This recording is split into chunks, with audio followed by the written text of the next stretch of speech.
No niin, tänään meillä on aika erilainen jakso, niin kuin näkyy. Tämä on taas video. Haha. Ja tämä on video sen takia, koska mulla on pitkästä aikaa vieras.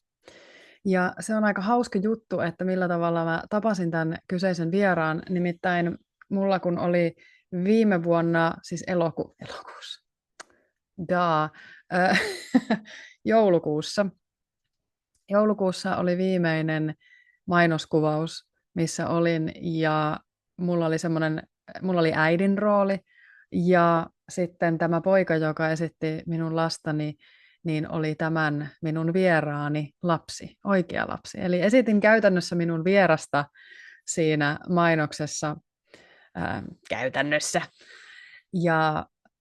Se oli tosi hauska kokemus kaikkinensa. Se oli hieno pätkä ja mahtavia tyyppejä. Ja olin tosi iloinen, että pääsin tutustumaan tähän kyseiseen naiseen. Hän on tosi inspiroiva ja mielenkiintoinen ihminen, joten nyt mä aloin miettiä, että laitoinko mä kuulla tätä TV-vettä tuonne kiehumaan. Laitoin. No nyt se pitää jotain ääntä siellä. Hän on entinen ammattiurheilija ja sittemmin hänestä on tullut hyvinvointivalmentaja ja hän puhuu vähän eri tavalla, tai sanotaanko eri asioista, kun on tottunut, että mistä yleensä hyvinvointivalmentajat puhuu, tai ehkä mä en ole siinä skenessä niin kiinni kuitenkaan, että mä tietäisin ihan tarkkaan, mistä puhutaan, mutta hän puhuu niin mielenkiintoisia asioita, että mä heti sitten kirjoitin hänelle, että hei, haluatko tulla mukaan podcastiin, olisi tosi kiva, ja tänään hän on täällä. Me olemme kylläkin etäyhteydellä, koska hän asuu aika kaukana täältä Etelä-Suomesta, mutta on ihanaa, että hän pääsi ja suostui tulemaan mukaan. Joten mä menen nyt, kuten aina, laittamaan itselleni ihanan mustan teen.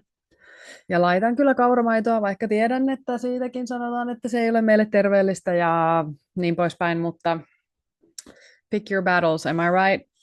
Joten mä menen nyt laittaa itselleni mustan teen, laita säkin, ja ihan kohta meidän vieraamme saapuu tänne ja pääsette kuulemaan hänen viisauttaan.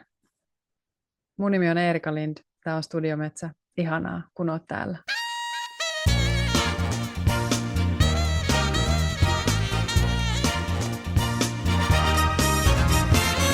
Kerroksä sä mulle alkuun, että millainen sä olit lapsena?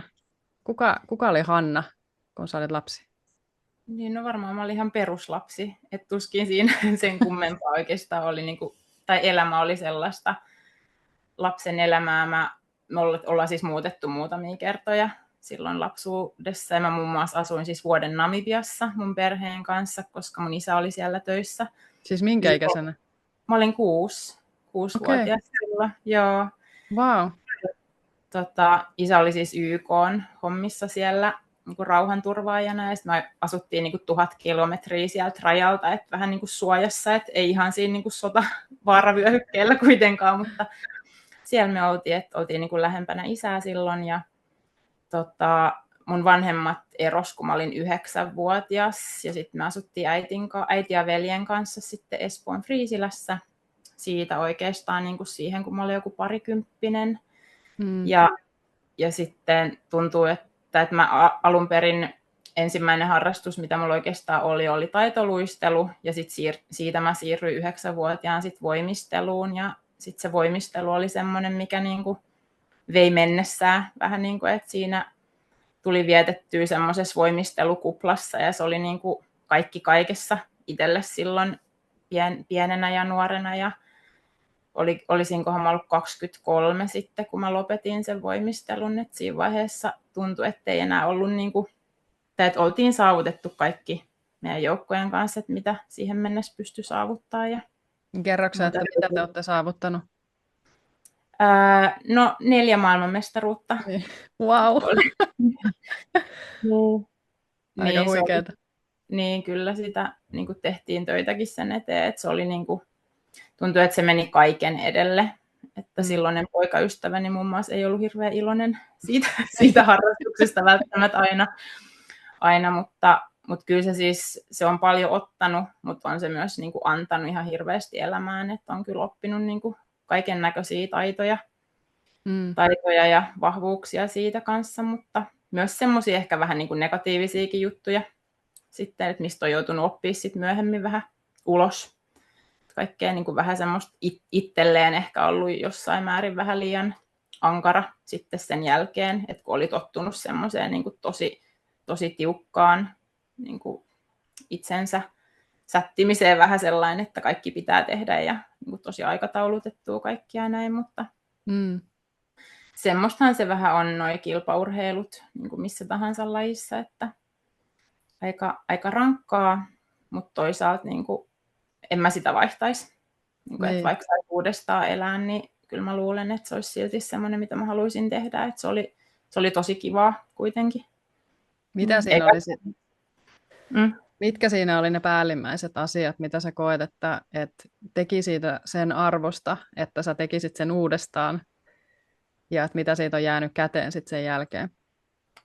Niin no varmaan ehkä se, että mä oikeasti siis tykkäsin siitä, että oli jotenkin semmoinen, no se oli niin sellainen tavoitteellista, että meillä oli hyvä porukka, kenen kanssa aina niin kuin oli ne tavoitteet, mihin aina lähdettiin ja asetettiin tavoitteet ja sitten ehkä sekin, että on niin kuin itse tai ymmärtänyt ehkä jälkikäteen enemmän, että miten niin kuin oman valmentajan kautta on oppinut semmoisia tosi tärkeitä taitoja niin kuin koko elämää ajatellen.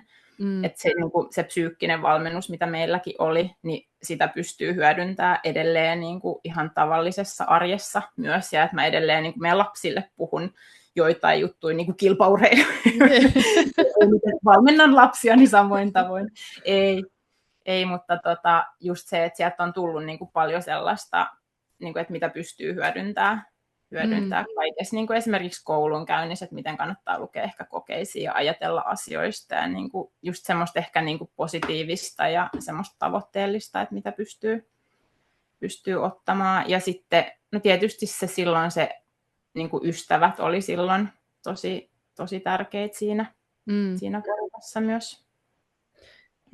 Ja toi on siis, jos sitä ajattelee niin kuin omaa lapsuutta tai oikeastaan varmaan kenen tahansa semmoisen ei-urheilijan lapsuutta, niin se kaikki kasvatus ja se semmoinen niin kuin mindset ja muu jää niin kuin tavallaan vanhempien kontolle. Et sitten taas kun ajatellaan, että on joku urheilija, niin sitten sulla on se valmentaja, jonka ammattina on niin kuin kannustaa ja tsempata teitä niin kuin saamaan parhaanne ulos. Ja niin kuin ymmärtää, kaikki valmentajat, on kuullut paljon myös sellaisia kauhutarinoita valmentajista, että ei kaikki ole välttämättä ihan sellaisia kannustavia tai niin kuin positiivisia mitenkään. Mutta se, että miten arvokasta olisi, jos kaikilla lapsilla voisi olla tuommoinen mahdollisuus, tai toki, no miksei kaikilla olisi sellainen mahdollisuus, mutta se, että meillä kaikilla olisi joku valmentaja, koska ajattelet, miten pitkälle ihmisenä päästät. Sä olit 23, kun sä lopetit sen. Siis ihan sairaan nuori. Suurin osa ihmisistä aloittaa elämäänsä siinä vaiheessa. Ja sit sulla oli jo niin paljon kaikkea, mitä sä olit saavuttanut siihen mennessä. Ja se, että se valmentaja, sähän teet nykyään valmentajana myös töitä, niin se, että se valmentaja on niin isossa osassa siinä, että ihminen saavuttaa jotain. Että kyllähän me tiedetään kaikki, että jos joku haukkuu sua, niin sähän meet ihan lyttyy ja sille, että sulle ei ole mitään niin kuin motivaatio tehdä mitään. Ja taas kun sua kannustetaan ja sulle opetetaan tietynlaisia niin kuin ajattelumalleja ja käytösmalleja, niin ne oikeasti auttaa sua pääsemään eteenpäin elämässä niin kuin huomattavasti nopeammin kuin ilman niitä. Kyllä, niin se on. Ja sitten just, että kun itsekin edelleen valmennan, niin tietysti ei meidänkään valmentaja ollut siis täydellinen, että hänelläkin oli niitä hetkiä ja muistan myös semmoisia niin kuin vähän ikäviäkin juttuja, mutta jotenkin kun nekin tiedostaa, niin on pystynyt sitten omaan valmennukseen sitten poistaa niitä tekijöitä sieltä ja koittaa nimenomaan tehdä sellainen. Niin kuin, ja sitten kun on nykyisin, kun on omia lapsia myös, meillä on 4, niin se, että yrittää niin kuin, tai tietää ehkä niin kuin myös äidin näkökannan siitä asiasta, ettei ole vaan niin kuin joku tiedätkö, aikuinen, joka ei ymmärrä sitä niin kuin lapsen kehitystä ja muuta, että niin kuin yritän olla lempeä ja niin kuin aina kannustava ja muuta. Et toki pitää välillä olla myös tiukka siinä, että jos haluaa niin kuin tuloksia ja kehitystä, mutta kuitenkin sellainen lempeästi aina ja kannustavasti. Niin. No sä jäit sitten niin sanotusti eläkkeelle silloin 23-vuotiaana, niin mitä sitten on tapahtunut sen ja tämän nykyhetken välissä? Huh. Um, no siis onhan tässä nyt, mä oon nyt 41, piti ihan miettiä. Onhan tässä nyt siis kerännyt tapahtua kaikkea. Mä opiskelin siinä välissä Suomessa markkinointiin ja sitten Itävaltaan siirryin siitä. Mä oon kansainvälisen markkinoinnin johtamisen maisterin suorittanut ja urheilutoimittajakoulun. Ja sitten mä kävin, niin kun ne ei tuntunut sit hirveän omalta siinä vaiheessa niin kuin hirveästi, niin sitten mä kävin vielä niin kuin englanniksi semmoisen parantavaan ravintoon erikoistuneen niin kuin koulun. Eli käytännössä se on, mitä mä tällä hetkellä teen yksityisyrittäjänä töitä, että niin kuin valmennan naisia siinä ravinto- ja hyvinvointipuolella siinä, että he pystyisivät niin kuin elämään mahdollisimman puhdasta elämää ja kuormitukset ympäristöstä huomioiden sitten, että mikä kaikki meidän kehoa kuormittaa ja että miten niitä pystyy niin kuin minimoimaan ja näin, että harvoin ehkä tietoinenkaan semmoisista asioista sitten. Mutta tosiaan se oli silloin vielä, mä siis tapasin mun miehen, me oltiin Ruotsissa opiskelemassa silloin vaihto-oppilaina ja sitten hän on siis itävaltalainen ja mä muutin sitten siinä välissä vielä niin kuin 10 vuodeksi Itävaltaan, missä meidän suuri osa lapsista on syntynyt. Sitten se, että Itävallasta, kun siellä on se tämmöinen luontainen terveydenhoito ja niin kuin tosi useat ihmiset käy niin kuin homeopaatilla esimerkiksi lasten kanssa tavallisen lääkärin sijaan ja siellä on niin kuin hirveästi semmoista tietotaitoa ja niin kuin katsotaan, niin kuin siellä on kaupassa kuukalentereita ja niin kuin, että se tieto on sellainen niin kuin semmoista, tiedätkö, vähän niin kuin esivanhemmilta edelleen semmoista vanhempaa tietoa siellä, että minkä niin kuin enemmän ehkä eletään sillä tavalla luonnon mukaan ja näin. Niin se oli myös niin kuin yksi, että sitten halusi itse lähteä opiskelemaan enemmän niitä juttuja, kun siellä tutustui niihin, että okei, tämmöistäkin on, että ei mulla ollut aikaisemmin niin kuin mitään tietoa niistä jutuista, mutta sitten se avasi semmoisen niin kuin ihan täysin uuden maailman, että vitsi, että täällä on niin kuin, että kursseja tuolla täällä ja siellä, niin kuin, että sitä tietoa oli saatavilla niin paljon enemmän siellä, kuin että sit Suomessa, että jos sä yrität etsiä jotain tuommoista, niin se on niin kuin ihan lapsen kengissä, että pitää niin kuin kaivamalla kaivaa, että pääsee johonkin koulutuksiin tai kursseille semmoisista vähän erilaisista asioista, teemoista. Tietysti kun sä oot ollut ammattiurheilija, niin miten sulla on ollut silloin suhtautuminen kaikkeen niin kuin terveyteen ja hyvinvointiin, ja miten se on sitten muuttunut tässä aikuisiällä? Et toki meille siis puhuttiin ruoasta ja oli jotain ravintovalmennusta ja muuta, mutta siis se oli niin kuin, mä luulin syöväni terveellisesti, kun söi salattia ja jotain kasvisvokkeja ja muuta, ja silti sitten viikonloppuisin meillä saattoi olla niin kuin just joukkuekavereiden kanssa vedettiin joku 300 grammaa karkkia, jotka putkee, ja vedettiin Pepsi Maxia ja kaikkea, että siis se oli niin kuin todella kaukana siitä niin kuin terveyttä vaalivasta niin kuin elämäntavasta, että nyt kun jälkikäteen katson, niin mä, että herranen aika, että miten me ollaan niin kuin edes pysytty sellaisessa kunnossa silloin. Mutta siis mä sanon tähän, anteeksi mä keskeytän, on pakko vaan sanoa, että tämä on niinku tietyssä mielessä myös jotenkin lohdullista, siis monesta näkökulmasta, että yksi siitä, että no lapset ja nuoret on nuoria, you know, että niiden myös aineenvaihdunta ja kaikki on paljon nopeampaa, ne niinku kestää sitä, ja sitten taas samalla se, että miten hienoa, että sä et ole, tiedätkö, kun mä ajattelen, että sit helposti ehkä, jos niinku lapsena ja nuorena on niinku korkeat tavoitteet just urheilussa, niin sitten on helposti, niinku, että jää ikään kuin paitsi tämmöisistä kokemuksista, koska ethän sä nyt esimerkiksi 40-vuotiaana enää vetäisi irtokarkkia ja niinku kolaa ja kaikkea semmoista, koska sä tiedät, että et se niinku, tavallaan on hienoa, että se on kuitenkin ollut osa siellä, että on voinut kokea myös sitä vähän semmoista mässäilyä ja muuta, mikä sitten mun mielestä myös vähän kuuluu siihen ikään. On, ja siis on tullut koettua ihan niin kuin kaikki nämä vähän huonotkin ehkä vaikutteet ja sellainen, että kyllä me oltiin viikonloppuisin kanssa jossain joukkuekavereiden kanssa, että ei se ole ihan sillä tavalla, niin kuin, ei se ole todellakaan ollut sellaista, että ei mitään, ja niin kuin, että mä oon aina elänyt jotain niin kuin täydellistä elämää, ei todellakaan. Että ehkä niin kuin just se, että nuorenahan just niin kuin sanoit, aineenvaihdunta on nopeampaa, ja sitten sekin, että mekin urheiltiin paljon, niin siinähän niin kuin haihtuu myös helposti sit kaikkia myrkkyjä ja muuta. Mutta kyllä sen niin kuin huomasi, että sitten kun ikä alkaa tulee, että ei se kroppa ihan niin kuin kaikkea kestä ja maksa oli kuormittunut ja kaikkea, että aika niin kuin, sit tuli niin kuin se totuus vastaan niin kuin seinä tähän, että hei nyt pitää vähän alkaa miettiä jotain.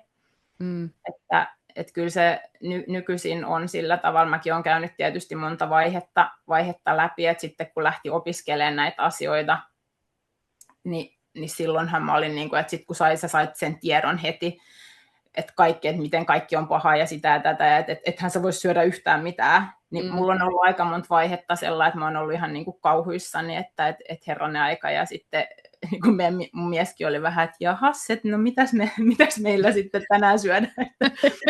Vähän ollut sellaista, että mä oon käynyt että mä oon ollut vegaani esimerkiksi 7 vuotta jossain vaiheessa kanssa, kunnes tajusin, että aikamoiset niin kuin mineraali- ja vitamiinivajaukset sain siitä itselleni kehitettyä ja ollut raakaruualla ja kaikkea. On ollut käynyt kyllä itse läpi sen monta eri vaihetta siihen, että on niin kuin löytänyt sitten sen semmoisen niin kuin tasapainon, mitä tietää, niin kuin, että oikeasti ihminen tarvitsee niin kuin hyvin paljon kaiken näköistä ruokaa ja sitä, että se pitää olla sellaista niin kuin oikeasti ravitsevaa, se ruoka, mitä sä syöt, mutta sitten siinä samalla taas, että se kuormitus meidän ympäristöstä on tosi suurta myöskin, että sitten mitä mä itse teen, niin mulla on sitten myös semmoisia niin kuin kehon luonnollisia puhdistuskeinoja, että mitä mä sitten käytän siinä ohessa, että se on vähän sellainen, että periaatteessa rakennetaan aina osa aikaa vuodesta ja sitten puhdistetaan pikkusen ja sitten taas rakennetaan niitä aineita siellä kehossa kuntoon. Ja se, että nykyisin se on vähän ehkä erilaista, että ennen kun sanotaan, että kyllä meidän keho puhdistaa itsensä, niin joo, se on tosi tehokas siinä, mutta että meidän keho ei ihan niin kuin ole pysynyt perässä siinä, että mikä se toksiinimäärä nykymaailmassa on, että kun esimerkiksi mitä se nyt on, onko se 7000 kemikaalia, mitä vuodessa kehitetään uusia kemikaaleja. Ne on semmoisia, mitä eihän meidän keho ikinä edes tunnistanut niitä.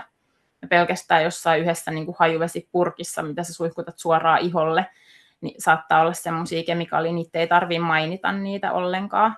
Siinä ei tarvitse, siinä lukee vaan fragrance. Kato, kun nehän on siis salaisuuksia.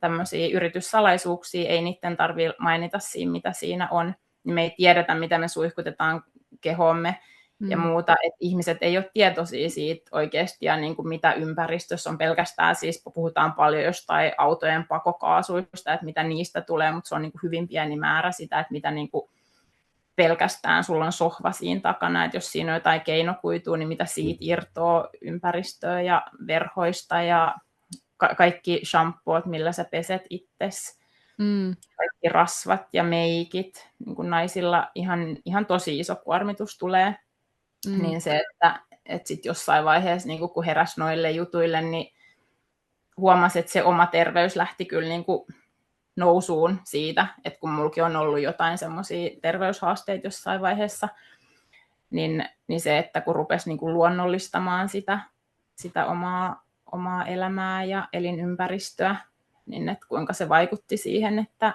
niin pysyikin terveenä eikä tullut enää mitään flunssiikaan niin useasti ja näin edespäin, että on sillä iso merkitys, mutta harva on niin kuin tietoinen tuommoisista kuormittavista tekijöistä, mitä sitten meille jokapäiväisestä elämästä tuleekaan. Mä luulen, että, no ei voi tietenkään yleistää, mutta mä luulen silti, että aika monet on jollain tavalla tietoisia, että on niin kuin paljon niin sanotusti pahaa. Joo. Mutta sitten kun maailmassa on niin paljon, ei pelkästään tämmöiset, mitkä niin kuin kuormittaa just vaikka meidän niin kuin fysiologisesti, mutta sitten kun puhutaan kaikki, mitä maailmassa tapahtuu, että miten se vaikuttaa meidän psyykkeeseen ja jaksamiseen ja niin kuin toivon tunteeseen tai sen puuttumiseen ja kaikkeen, niin kuin, että tuntuu, että on, niin kuin, maailmassa on niin paljon vialla, että sitten niin on se, että pick your battles, että mihin sä keskityt. Ja sitten niin ennen kuin aloitettiin tämä varsinainen nauhoitus, niin sä mainitsit just siitä, että miten niin kuin mieli on myös tekijä, mikä vaikuttaa siihen, että miten tavallaan vakavasti jokin asia vaikuttaa meihin, tai että millaisella, niin kuin, millaisella mittakaavalla. Et sitten kun puhutaan just jostain vaikka onnellisimmista ihmisistä, jotka on elänyt pisimpään johonkin niin kuin 90-100-vuotiaaksi silleen tosi terveinä, niin jokainen niistä puhuu siitä, miten olennainen on niin kuin se oma asenne, että on niin onnellinen. Et Kyllä. toki sitten, jos on niin kuin koko ajan hirveän vakava ja stressaa, niin sen tiedetään, että se ei niin kuin auta ketään. No anyway, tämä oli tämmöinen sivuhuomatus tai sivujuttu, mutta siis mua kiinnosti vielä kuulla siitä, jos haluat jakaa, niin lisää tästä, kun sä sanoit, että sulle tuli niin kuin seinä vastaan jossain vaiheessa, niin mä luulen, että olisi olla mielenkiintoista niin kuin ihmisille kuulla tavallaan niin kuin se konkretia, että mitä sä näit sun kehossa tai tunsit, että mikä oli se, että, okei, että nyt on niin kuin joku hätätilanne ja mun pitää muuttaa jotain, että minkälaisia ne oli ne merkit? No siis se oli oikeastaan niin kuin, no moni asia varmaan oikeastaan alkoi silloin, kun mä tulin raskaaksi ensimmäisen kerran. Tietysti sitä ennen oli jo niin kuin monta juttua tullut, mutta silloin niin kuin ensimmäistä kertaa mulla tuli siis tosi paha ihottuma kasvoihin. Mä rupesin selvittämään, että mikä juttu tämä on, että mistä tämä tulee ja että voisiko se johtua niin kuin jostain ympäristössä olevasta tai että miten se, niin kuin, se raskaus selkeästi niin kuin laukasi sen. Ja sitten sehän on myös semmoinen suo, että mihin pystyy niin kuin hyppäämään, että mitä kaikkea se nyt sitten voisi olla. Ja näin, mutta siitä mä niinku oikeastaan kiinnostuin sit niinku näistä ruuista, että mitkä ruuat saattaisi vaikuttaa siihen. Mä koitin jättää joitain tiettyjä ainesosia pois ja näin edespäin. Et se oli ehkä semmoinen niinku ensimmäinen, mutta sitten semmoinen niinku iso hitti sille, että mitä mä niinku tajusin, että mä en voi enää jatkaa mun elämää tällaisella niinku stressillä. Ja no siinäkin vaiheessa mä ymmärsin sen, että semmoinen, niin kuin äsken just puhuttiin siitä mielestä, että sä et voi niin kuin joka ikistä asiaa sun, niin kuin pelätä sun ympäristössä ja niin kuin olla stressaantunut jokaisesta asiasta ja muusta. Et kun mä olin jotenkin semmoinen, että mulla oli 2 lasta jo siinä vaiheessa ja mä halusin, että kaikki on täydellistä. Tiedätkö sellainen, että kaikki on puhdasta ja ruuat on valmiina silloin ja tällöin. Ja eihän se ole mahdollista. Niin kuin, että siinä vaiheessa mulla tuli semmoinen niin kuin romahdus, että sä et oikeasti, niin kuin, että en mä pysty tähän. Ja sitten niin kuin ymmärsin sen. Okei, no, siinä oli, että meillä oli siis meidän toinen lapsi syntyi 5 päivää sen jälkeen, kun meidän koira sai 10 koiranpentua. Okay. Mulla oli siis 10 koiranpentua siellä, vastasyntynyt lapsi, ja sitten mun mies oli muualla töissä kaikki päivät, ja ne koirat piti ruokkia niin kuin erikseen 3 kertaa päivässä, että ne sai jokainen ruokaa, ja siis se oli ihan siis, ja sitten mun nuorin oli 2-vuotias siinä vaiheessa, että siis se vanhempi oli 2-vuotias, ja aivan niin kuin siis semmoinen katastrofi, ja sitten siinähän kävi sit sillä tavalla, että yksi yö mä siis olin taas valvonut niin kuin aivan liian myöhään yöllä, jotain siivonnut siellä ja tehnyt ruokia seuraavaksi päiväksi, jotain niin kuin superterveellistä. Tiedätkö ihan sellaista, niin kuin, että haloo, niin kuin nyt kun jälkikäteen ajattelee, että ei mitään järkeä, että pitää mennä aikaisin nukkumaan, että saa niin kuin unet ja keho palautuu ja näin edespäin. Mutta joka tapauksessa mä heräsin yöllä pyörtyneenä meidän kylpyhuoneen lattialta. Mä kouristelin ja siis mulla oli ihan semmoinen, niin kuin, tiedätkö, että kädet oli tällainen niin kuin kouristuksessa ja mä en pystynyt liikkua ja mä vaan niin kuin tärisin siinä. Mä sain niin kuin huudettua siinä vaiheessa mun miehelle, että hei, pystytkö tulemaan, tai huusin vaan sen nimeä siinä. Ja siis siitähän sit kaikki niin kuin otettiin kaikki testit ja epäiltiin, että se on jotain epilepsiaa tai muuta ja mitään ei löydetty mistään. Ja niitä kohtauksia tuli sitten niin kuin jonkun verran aina niin kuin pidemmänkin aikaa tai sillä tavalla, että ne tuli aina sellainen, en mä tiedä, onko siinä yli jotain kuukauden välein tai parin viikon välein tai jotain, kunnes niin kuin mä jotenkin yhdistin sen siihen, että hei, että mun keho on vaan niin kuin täysin kuormittunut, että mun hermosto käy niin kuin ihan hulluilla kierroksilla, että mä en vaan voi niin kuin jatkaa tätä tahtia. Ja että ainoastaan, niin kuin, että ne helpotti siinä vaiheessa, kun mä tajusin sen asian ja tajusin niin kuin oikeasti, että mun on rauhoituttava ja otettava niin kuin itselleni aikaa ja niin kuin alettava. Että siinä vaiheessa, kun mä aloin niin kuin etsiä enemmän semmoisia niin kuin mielen keinoja sille niin kuin prosessille, niin siinä vaiheessa alkoi sitten niin kuin se niin sanottu paranemisprosessi, että siinä vaiheessa se keho alkoi niin kuin antaa periksi ja niitä ei enää tullut ja mä aloin niin kuin voimaan paremmin ja näin, että jotenkin, että pystyy ehkä niin kuin sen stressin jättämään siihen, mutta mä ihan suoraan näen sen siitä, että se oli niin kuin ihan vaan semmoinen, tiedätkö, että mun keho niin kuin ilmoitti vaan, että nyt on liikaa, Niin. down niin kuin maahan ja sitten vaan shakeaa. että se oli, että nyt riittää, tiedätkö sellainen, niin kuin, että ihan kuin se olisi tullut jostain niin kuin ylhäältä se, että nyt laskeudu maatasolle ja rauhoitu. Niin. Vähän tämmöinen.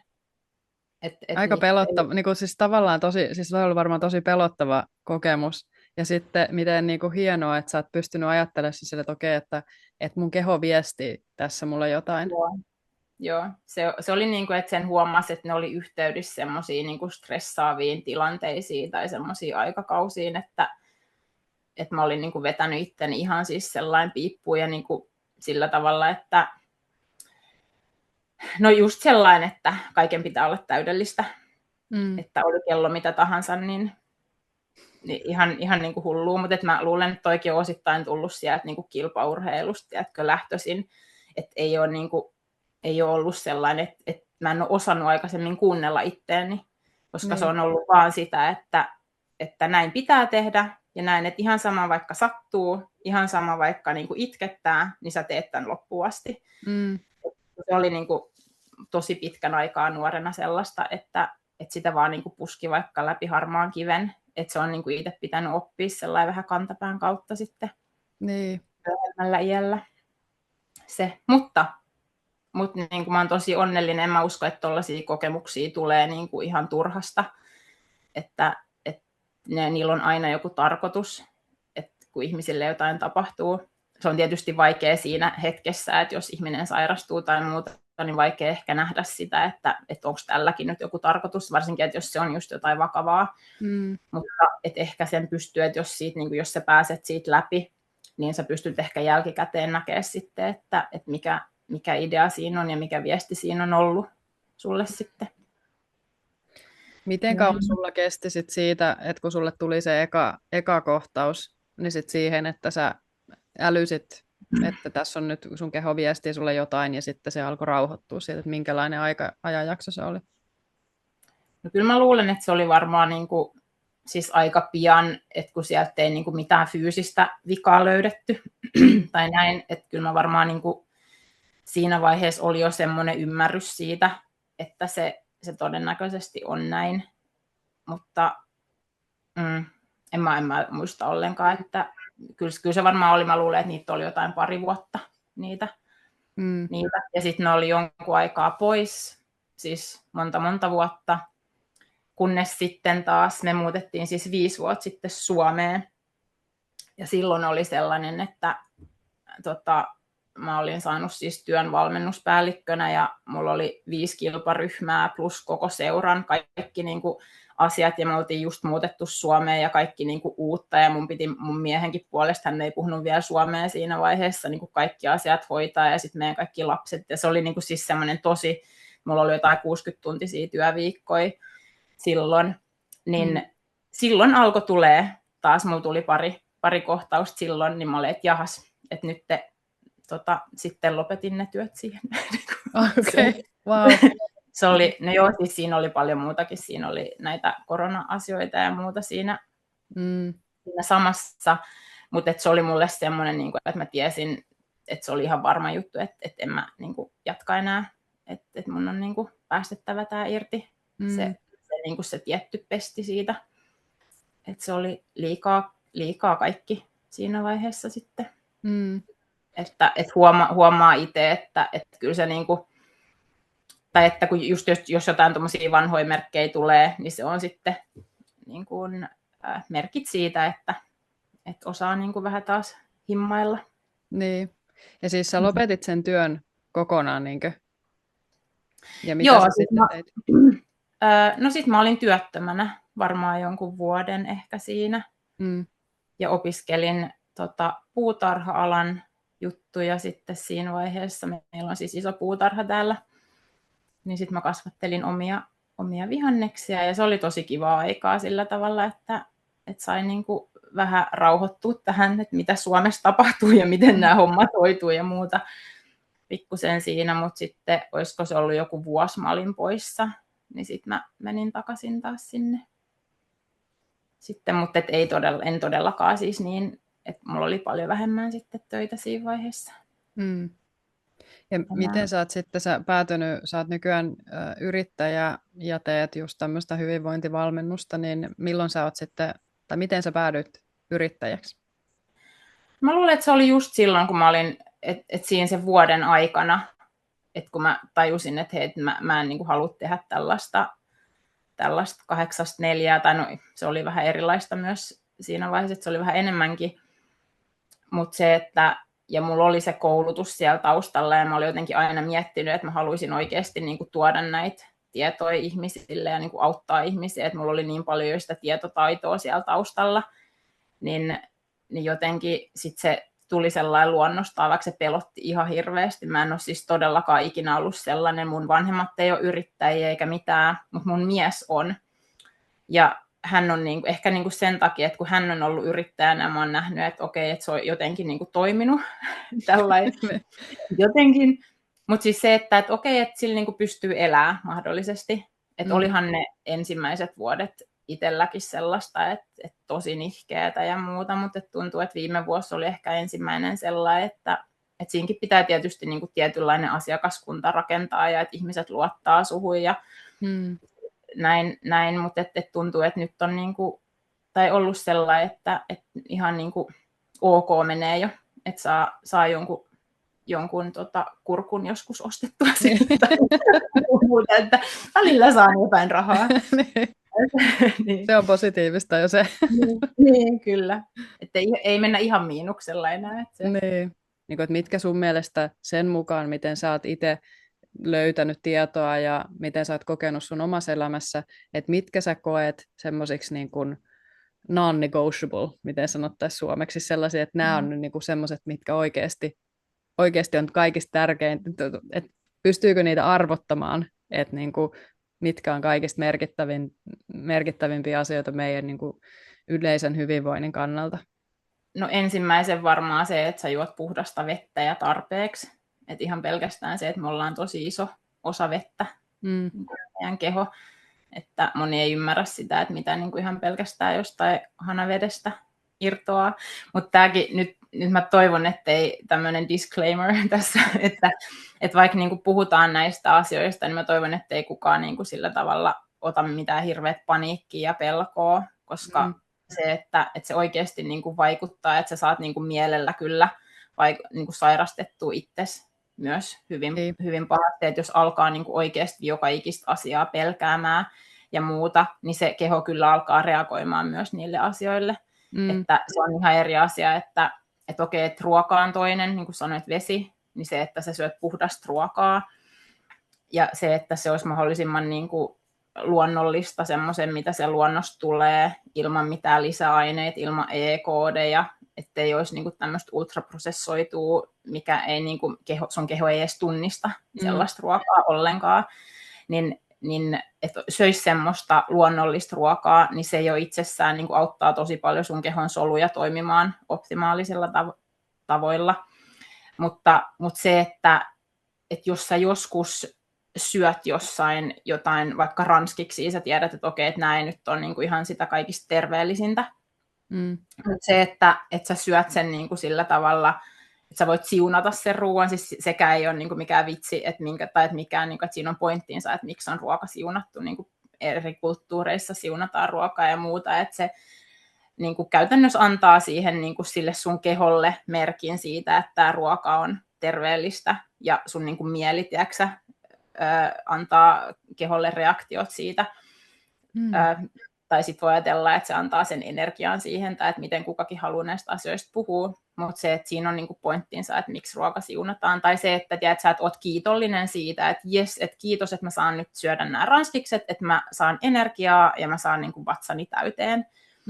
Ja mäkin syön siis välillä, että en todellakaan syö aina mitään täydellisen puhdasta tai muuta, vaikka moni ehkä saattaa kuvitella jonkun instan perusteella, mutta siis se, että jos sä syöt sen suurimman osan siitä, että vaikka 80-90% ja sitten 10% on sitten vähän sellainen, että jos joutuu syömään vaikka ulkona jotain sitä sun tätä tai näin, niin se on jo niin kuin tosi iso asia siinä, että pystyy ottaa sen suurimman osan siihen. Mutta sillä on tosi iso merkitys sillä, että mitä sä ajattelet siitä ruuasta ja mitä sä ajattelet niin kuin kaikista, vaikka siitä sun sohvasta siinä takana, mikä nyt oli mainittua.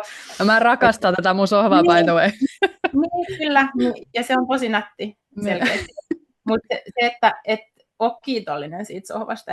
Se, että jos ihminen rupeaa mielellään niin kuin luomaan semmoista kauhukuvaa niin kuin ihan kaikesta asiasta, kun sitähän pystyy tekemään, niin se on ihan varma, että et sä niin kuin hirveän vanhaksi elä sillä tavalla. Että kyllä se, niin kuin, se semmoinen kantaa enemmän pitkälle, että on kiitollinen asioista ja osaa niin kuin nähdä ne hyvät puolet elämästä ja se, ettei niin kuin keskity niihin huonoihin juttuihin, mutta toki se, että myös olisi tietoinen niistä, että sen takia mä teen sitä, mitä mä teen, että mä yritän jakaa sitä tietoisuutta ihmisille, että ihmiset olisi tietoisia, että miten ne pystyy niin kuin pikkusen elää sillä tavalla terveellisemmin ja mitä asioita kannattaisi ottaa huomioon siinä ympäristössä. Niin kuin toi sun kysymys aikaisemmin, niin ruoka, juoma, sitten tietysti niin kuin, no me itselleni niin kuin tärkeänä on se säteily, että niin kuin kotona se säteilyympäristö, että meidän niin kuin puhelimen käyttö ja niin kuin wifit ja kaikki semmoiset on minimissä, että se on niin kuin, ihmiset ei ymmärrä sitä, että kuinka niin kuin iso kuormitus se oikeasti keholle on se ja kuinka paljon sitä nykymaailmassa on ja kuinka nopeasti se on tuotu tänne maailmaan, että kuinka kauan meillä on ollut edes puhelimia täällä, ei ole hirveän kauan, ja että kuinka nopeasti sitten taas niin kuin sairaudet on kehittynyt.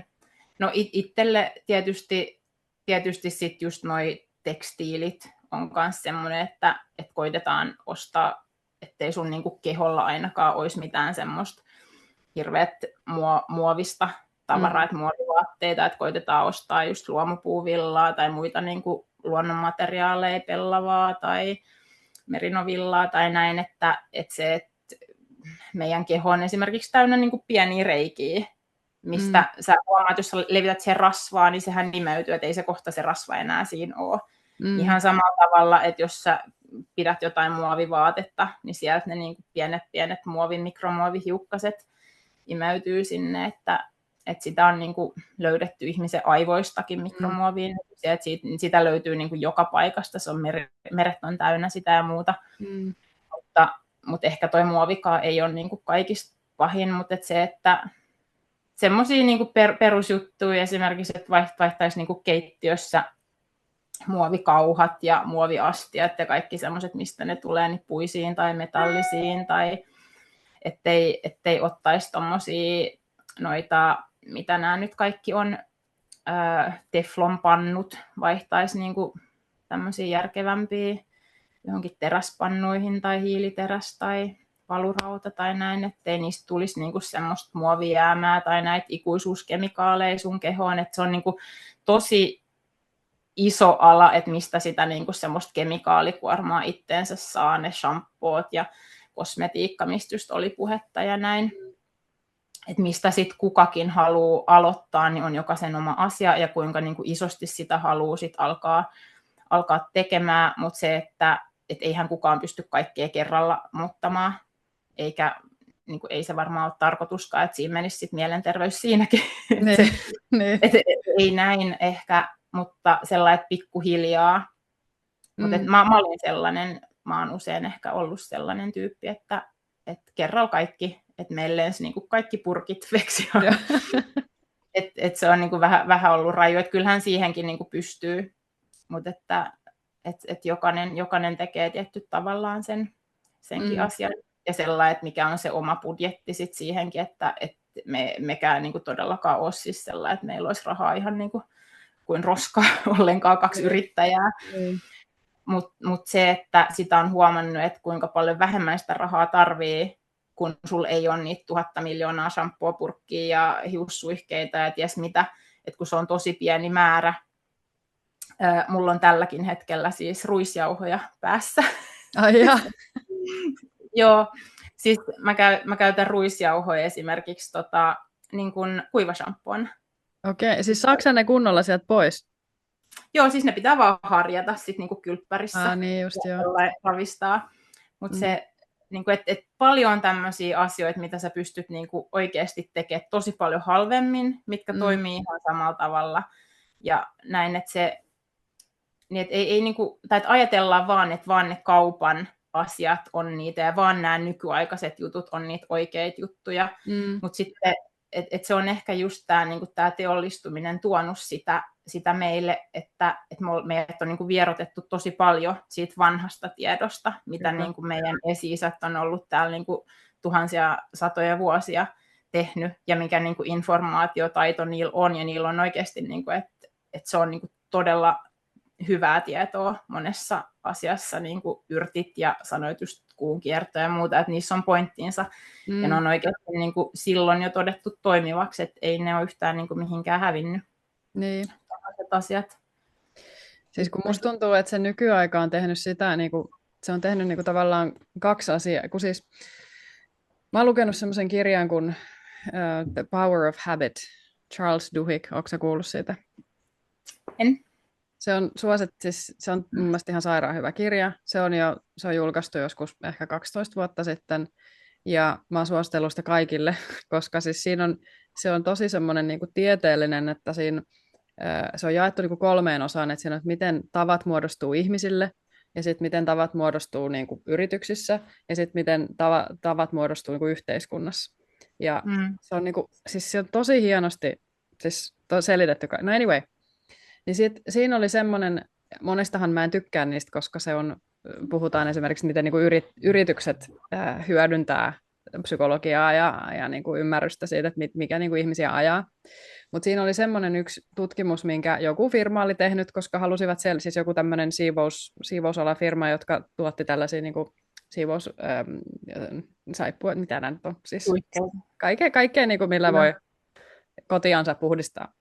Niin sitten ne huomasi jossain vaiheessa, että myynnit oli laskenut tai jotain, ne halusi selvittää, että miten ne saisi lisää myyntiä.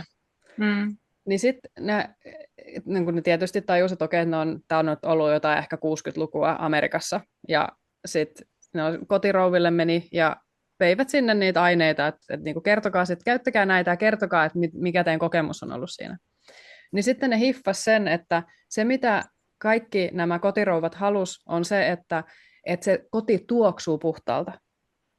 Eli se, niin kuin tavallaan se tuoksu antaa sen tunteen, että nyt mä oon siivonnut tämän kodin, ja tulee semmoinen, niin kuin, jes, hyvä minä, se on vähän niin kuin taputus olkapäälle. Niin sitten ne lisäsi semmoisen suihkeen, että kun sä suihkutat tätä viimeisenä, niin sulle tulee se, niin kuin se tyydytys, että nyt mä oon siivonnut, ja tää on niin kuin täydellinen tää koti. Niin mä uskon, että tosi monet asiat, siis esimerkiksi hammastahnassa, niin siinähän ei sen tarvitsisi vahdota mitenkään. Eikä shampoon tarvitsisi vahdota, mutta nehän on lisännyt semmoista ainetta sinne sen takia, että ne tietää, että ihminen rakastaa sitä tunnetta, että siitä tulee puhdas tunne, kun se shampoo oikein vaahtoaa, ja siitä tulee oikein semmoinen, että sä saat, niin kuin sä tunnet, että, siis mä tunnistan itsekin, että mä tunnen, että se puhdistaa paremmin, kun se on niin kuin, se vaahtoaa. Mutta nämä on kaikki asioita, mitä ne on vaan todennut, että ihmisen mieli kaipaa tämmöistä jotain vahvistusta sille sen omalle tekemiselle. Niin sitten mä mietin sitä, että miten monet näistä asioista, niin kuin tuoksuista, mitä lisätään erilaisiin aineisiin, oikeastaan mistä tahansa, niin meille on vaan, meidän niin kuin, psyykettä ja meidän mieltä on tutkittu niin paljon näiden firmojen toimesta, jotka halusivat vaan tienata rahaa. Ja ne ymmärtää sen, että hei, nyt kun me tehdään näin, siis samalla tavallahan puhelimet, netti, läppärit, kaikkihan toimii sillä tavalla, somet ja muut. Ne tietää, että sä addiktoidut siihen, joten yritetään saada sut addiktoitumaan pahemmin. Niin tavallaan, että se on niinku se yksi aspekti. Ja sitten toinen on se, että sit kaiken tämmöisen kautta meidän niinku kynnys tehdä jotain, mikä vaatii vähän enemmän työtä, on niinku kasvanut. Että on niinku vaikeampi lähteä, koska sä tiedät, että sä kävelet kauppaan, siellä on laaja valikoima shampooita, siellä on sä vaan valitset yhden niistä ja lähdet kotiin. Kyllä. Ei tarvitse miettiä, ei tarvitse selvittää, kaikki on siinä. Selvä. Niin no.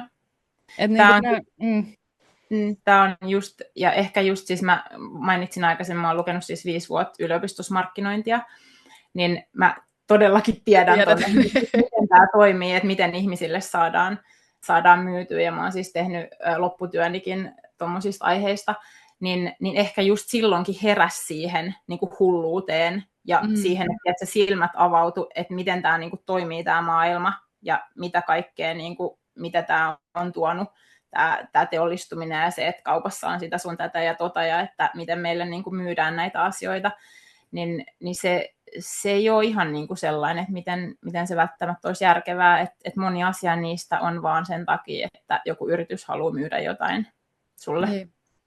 Että ne saa rahaa siitä. Niin. Että just, että sitten se tehdään tollain, niin että siihen lisätään joku tuoksu tai joku, niin kuin puhuin just näistä hajuvesistä, että niissä on semmoisia kemikaaleja, mitä ei tarvitse edes ilmoittaa. Ja että just, että sitten että meilläkin ajatellaan, että okei, joku että Tukes esimerkiksi pystyisi niin kuin valvomaan hirveästi sitä, mitä tuodaan. Että kyllä eihän Suomessa ole mitään niin kuin tämmöisiä vaarallisia aineita ja muuta, mutta eihän niillä ole niin kuin mitään resursseja testata kaikkea, mitä tänne tulee nykyisin, kaikki verkkokaupat ja muut. Että sitä on niin kuin ihan hirveästi sellaista tavaraa, mistä löytyy niin kuin hyvin haitallista asioita ihmisille. Ja niitä joka niin kuin kuukausi löydetään tuotteita, mitkä vedetään pois myynnistä, koska niissä on jotain niin kuin syöpää aiheuttavaa tai mitä nyt löytyykään. Niin. Että kyllä siinä niin kuin vaaditaan ehkä kuluttajalta semmoista valveutuneisuutta nykypäivänä aika paljon, että jos haluaa. Toki sä voit olla sellainen, että nostaa kädet ilmaan ja sanoo, että ei kiinnosta, mutta sitten niin kuin mitä itsekin huomaa, että jotenkin nyt kun on tehnyt niin kuin tätä työtä pidemmän aikaa jo, niin mä näen ihmisistä jo aika selkeästi niin kuin ulkopuolelta heidän ihostaan ja niin kuin kehon liikkeistä ja muista, että mitä sairauksia siellä saattaa olla tai mitä kehon haasteita siellä taustalla saattaa olla. Ja sitten kun katsoo esimerkiksi ihmisen ostoskoria kaupasta, niin sit sä et enää ihmettele, että miksi hän on tuon näköinen. Tai niin kuin ihan ihmisen hajustakin, siis ominaishajusta pystyy jo tunnistaa paljon niin kuin tekijöitä. Siis tämähän on tosi mielenkiintoista, koska varmaan kaikki olisi silleen, että hei, voiko se katsoa mua, voiko se kertoa mulle? Mulle tuli heti ainakin itselle semmoinen, että hei, voiko se katsoa mua ja kertoa mulle, että mikä mun on vielä? Joo, ja siis toi on niin kuin jännä. Esimerkiksi sanotaan, että silmät on sielun peili. Ja siis silmistähän pystyy näkee ihan täysin, että mitä sun kehossa on niin kuin tekeillä. Et esimerkiksi Italiassa se on ihan siis yliopistossa opiskellaan. Iridiologi on se, niin kuin, se englanniksi, eli iirisanalyysi. Ja siis mä oon aloittamassa niin kuin, vähän yli vuoden kestävän koulutuksen nyt itse siitä, koska se olisi ollut osa sitä mun englannissa olevaa koulutusta, mutta nyt mä aloitan sen täällä Suomessa, niin mä odotan siis tosi innolla sitä, koska sieltä niin kuin siis sä näet ihan sun silmässä on niin kuin merkit, niin kuin, että riippuu missä kohdassa silmää, niin sä pystyt näkemään sieltä sun kehon tilan. Eli jos sulla on niin kuin jotain, että jos siellä esimerkiksi on munuaisissa jotain häikkää, niin sä saatat puoli vuotta ennen sitä nähdä, ennen kuin sä sairastut, niin se näkyy sun silmissä. Ja siis niin paljaalla silmällä, kun sä voit nähdä ne? Ei siis, siis siinä on semmoinen... Mitä kuvata? Valoa. Joo, siis niin just. Niin kuin suurennuslasi, että se nähdään siinä, mutta se on myös niin kuin oma alansa, mutta mä oon tosi innoissani, että mä pääsen opiskelemaan semmoista ja niin kuin alkaa tekemään niitä analyysejä sitten ihmisille pian. Wow. Se keho on niin mieletön, että oikeasti... Ja siis se on jännä, koska siis Suomessa ajatellaan, että ei halua, no ei varmaan näe mitään, mutta sitten jossain Italiassa, että se on niinku yliopistoaine siellä, ja että muuallakin niinku kouluissa sitä on, mutta et Suomessa en tiedä, että hirveän moni sitä kouluttaisi. Monta vuotta saattaa olla 10-20 vuotta jäljessä kaikki sellaiset, ja niinhän siis esimerkiksi tiedekin toimii sellainen, että on vaikka niinku nyt jos keksitään jotain tai on jotain tutkimuksia, mitä on niin kuin todettu, että hei, että tämä ei ole enää toimiva, että nämä pitäisi muuttaa nämä asiat meidän jossain esimerkiksi lääketeollisuudesta tai mistä nyt onkaan kyse, säteilystä tai muusta, niin ne tulee sitten vasta ehkä joskus 10-20 vuoden päästä, että ai niin, hei, täällä on näitä ollut jo, että sitten ne tulee vasta niin kuin käytäntöön, että siinä kestää todella kauan ennen kuin niitä oikeasti aletaan niin kuin huomioimaan semmoisia asioita, että näitä on paljon tämmöisiä esimerkkejä, että Suomessa ehkä vähän niin kuin eri tavalla tehdään asioita kuin jossain muualla osataan sitten olla ehkä vähän varovaisempia joidenkin asioiden suhteen. Siis musta tuntuu, että mä oon ollut tätä mieltä nyt jo siis aivan liian pitkään, ja musta tuntuu, että kaikki vaan niin kuin aina tukee sitä, sitä mun uskomusta, että Suomen kansansairaus on oikeasti niin kuin semmoinen huono itsetunto, epävarmuus, semmoinen, että ei uskalla niin kuin ottaa jotain stanssia jostain asiasta ja olla silleen, että hei, niin kuin kaikki data näyttää tätä, ja oikeasti, niin kuin vaikka korona-aika, no whatever, en lähetä siihen, mutta siis, että niin kuin jotenkin ei uskalleta olla jotain mieltä, Mm. vaikka ensimmäisenä maailmassa tai ensimmäisenä Euroopassa tai toisena Euroopassa. Et niin kuin ollaan vähän silleen, että me ollaan vaan tämmöinen pieni Suomi täällä, että eihän me nyt oikeasti mitään tiedetä. Sitten vasta kun kaikki muut tekee, no okei, nyt mekin tehdään. Ja sitten Joo. toisaalta niin kuin musta tuntuu, että me seurataan jotain Jenkkien esimerkkiä. Sitten mä sanoin, että eikö me nyt olla nähty tämä niin kuin hyvänen aika, että se ei toimi, miten siellä tehdään asioita. Ja nyt me koko ajan vaan yritetään, no joo, tämä on ihan asia erikseen, mutta siis joo, musta tuntuu, että se kansansairaus on semmoinen niin kuin huono itsetunto ja epävarmuus, eikä uskalla seistä niin kuin jonkun asian puolesta. Kyllä. Niin se monessa jutussa on valitettavasti, että niin, no ei ehkä mennä siihen sen enempää, mutta varmasti jokainen saa siitä kiinni kuitenkin. Niin. No mutta sitten mä halusin siitä säteilystä kuulla vähän lisää, niin haluatko puhua vähän siitä, ja että millä tavalla, mitä asioita sä itse huomioit sun arjessa ja minkä takia? Siis säteilyhän on siis hyvin erilaista ja eri taajuuksilla ja muuta, mutta jos nyt lähdetään niin kuin esimerkiksi näihin just puhelimista, niin kuin sanoit, tämä puhelinsäteily ja mitä vaikka niin kuin netti, wifi ja kaikki tämä, että me nähdään tuolla noita 5G-torneja ja muita nykyisin, että siinä vaiheessa, kun puhelimet on tullut, niin eihän niitä ole ollut hirveän kauan. Että meillä ei oikeasti ole sitä kokemusta siitä, että mitä se säteily tekee ihmiselle. Et ensin oli siellä, oliko se nyt 2G ollut, sitten 3, 4 ja nyt on 5. Ja Suomi on niin kuin pilottimaana tulemassa 6G:hen. Okei. Nyt Oulun yliopistossa sitä niin kuin suunnitellaan, siellä niin kuin testaillaan sitä ja muuta, mutta sitä ei niin kuin tajuta, tai ensinnäkään mä en ymmärrä, eikä siis moni muukaan, että mihin me tarvitaan tätä, että mihin me tarvitaan koko ajan sitä nopeampaa netin käyttöä ja muuta. Et toki se on teknologia, että eihän ihmiset niin kuin sitä käytä, mutta kun on kaikki nämä AIt ja nykyisin niin kuin robottijuttuja ja muuta, että se niin kuin on teollisuus, joka niitä käytännössä vaatii. Ja sitten ihmetellään, että miksi joku sähkö on niin hintavaa ja muuta, mutta sitä ei ymmärretä, että kuinka paljon pelkästään niin kuin se tiedon siirto, kaikkien niin kuin se, että sä scrollaa tässä puhelinta niin kuin tosi pitkään, niin se jo vie niin kuin tosi paljon sieltä niin kuin sitä sähköä. No, mutta se sähköasia on siis erikseen, mutta että niin kuin itse tämä säteily, mikä lähtee niin kuin näistä just 5G, näistä puhelimista esimerkiksi, niin se on siis ihmiselle oikeasti, että se on niin kuin solutasolla aika haitallista, että se käytännössä, niin kuin, no siis se on vähän monimutkainen prosessi ja se tekee niin kuin kaikkea muutakin siellä kehossa, että mä nyt menen ihan niin kuin syvälle siinä, mutta se, että esimerkiksi niin kuin se ottaa sun soluilta happea pois, mikä sitten niin kuin taas pystyy aiheuttaa sitä, että sulla niin kuin tulehdukset lisääntyy ja muuten, ja sitten se myös osittain niin kuin syö sun mineraalivarastoja sieltä kehosta, koska esimerkiksi just joku kaalium ja magnesiumin tämmöiset, niin ne on niin kuin sähköön johtavia.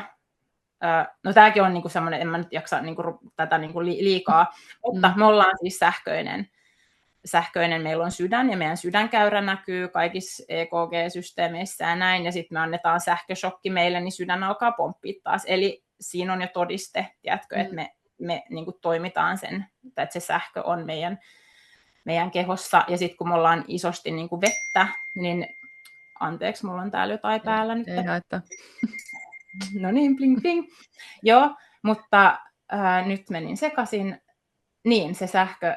Niin, joka tapauksessa niin se kaikki tämmöiset niin kuin sähkömagneettiset asiat vaikuttaa suoraan meidän kehoon. Et oli ne sitten niin kuin radioaallot tai mitä nyt siis luonnossahan on paljon niin kuin luonnostaankin säteily, mutta tämmöiset niin kuin ihmisen aiheuttamat säteilyt, ihan nyt sitten pelkästään just mikro, ja nyt ehkä niin kuin suurimpaan tämä puhelin, mikä on niin kuin nykyisin monella kasvanut ihan käteen, niin se, että siinä on niin kuin tosi iso vaikutus sun kehon toiminnoille, ja että sitä ei moni oikeasti ymmärrä, että mitä se niin kuin pystyy aiheuttamaan, että kun nykyisin on kaikkea aivosumua ja väsymystä ja niin kuin ADHD-asioita ja näin, niin et ihan vaan pelkästään se, että sä scrollaat video, että mitä se niin kuin tekee sun hermostolle, mutta sitten se, että sulla on niin kuin se puhelin kädessä, että monella alkaa, niin kuin, että sä voit tuntea sen sun kädessä, että sulla alkaa kihelmöimään, sä tunnet sen sähkön jo itsestään siinä.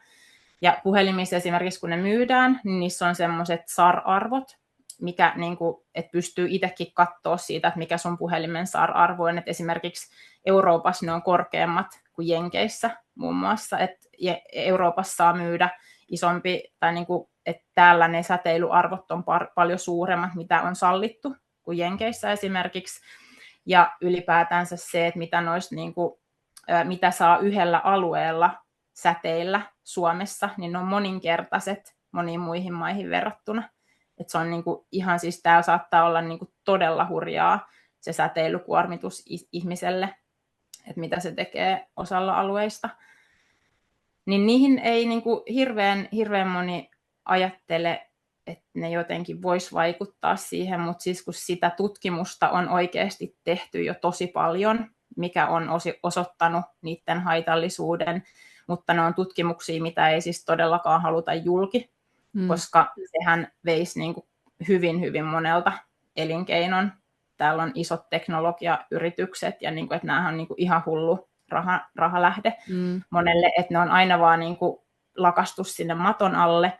Ja nämä viralliset tutkimukset, mitä niin kuin aina sanotaan, että okei, tämä säteily ei ole vaarallista, niin ne siis tehdään niin kuin nukeilla. Mitä? No kun eihän se ole eettistä tehdä ihmisellä, että kuinka paljon säteilyä kukakin ihminen kestää. Se on epäeettistä, niitä ei niin kuin käytännössä testejä ei ole siis ihmisillä tehty. Niin. Niitä vaan sanotaan, että joo, että nämä on niin kuin ihan ok. Me ollaan nyt niin kuin siis koekanineja. Kyllä, siis se on valitettavaa, että eihän näitä ole ollut maapallolla sen enempää. Että sitten jos niin kuin, en hirveästi halua siitäkään asiasta, joku voi pahoittaa mielessä, mutta se, että näitä voi niin kuin aina yhdistellä joitain asioita, että jos niin kuin laskee 1+1, että meillä on ollut kaikkea tämmöisiä niin kuin sairastumisaaltoja, on ollut lintuinfluenssaa ja covidia ja kaikkea tämmöistä, ja aina pikkusen ennen niitä on tullut maapallolle jotkut. Siellä on tullut radioaaltoja ja 2G, 3G, 4G, 5G 2019 viimeisempänä ja pum, sitten siitä jotain sen jälkeen.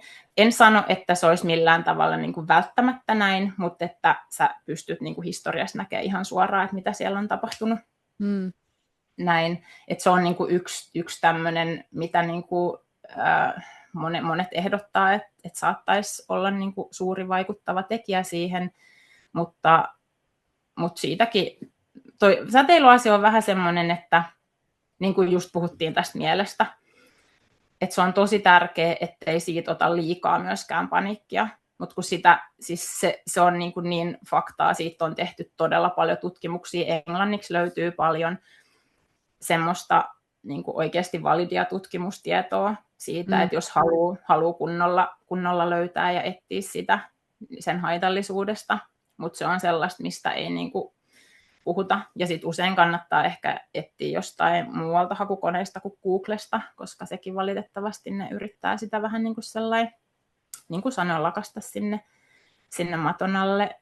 Mutta tosi tärkeää on se, että niin kuin itse tiedostaisi sen, niin kuin, että ehkä pikkusen niin kuin alkaisi miettiä sitä omaa käyttäytymistä siellä kotona ja niin kuin, että mitä asioita sit pystyy niin kuin tekemään eri tavalla siihen, että esimerkiksi ne puhelimet just, että katsoo sen oman SAR on se arvo, niin kuin mitä siellä on, ja siellä puhelimen niin itse siellä pakkauksessa, kun sä saat sen, niin siellä monessa paikassa lukee myös, että kuinka kaukana kehosta se pitäisi pitää se puhelin, ja se on usein niin kuin 2-5 senttiä, että sä et saisi edes laittaa sitä keholle, ja monihan laittaa niin kuin ihan suoraan korvalle sen puhelimen, että sekin, että on paljon parempi, että sulla on esimerkiksi langalliset kuulokkeet, ettei käytä niin kuin näitä langattomia ollenkaan, mikä suoraan tungetaan sun korvaa. Ja se, että niin kuin yrittäisi puhua vaikka tämän mikrofonin, mikä kaiuttimen kautta puhelut, että se puhelin ei ole ihan siinä sun kehossa koko aika kiinni. Ja se, että kotona sammuttaisi Wifin esimerkiksi aina kun mahdollista, erityisesti niin kuin yöt on sellaisia, eikä niin kuin missään nimessä nukkuisi sen Wifin vieressä siellä. Erityisesti niin kuin lapset on oikeasti niillä on paljon ohuemmat kallot, paljon enemmän vettä niiden kehossa, niin lapset on niitä, jotka niin kuin eniten kärsii näistä niin kuin säteilyn vaikutuksista sitten.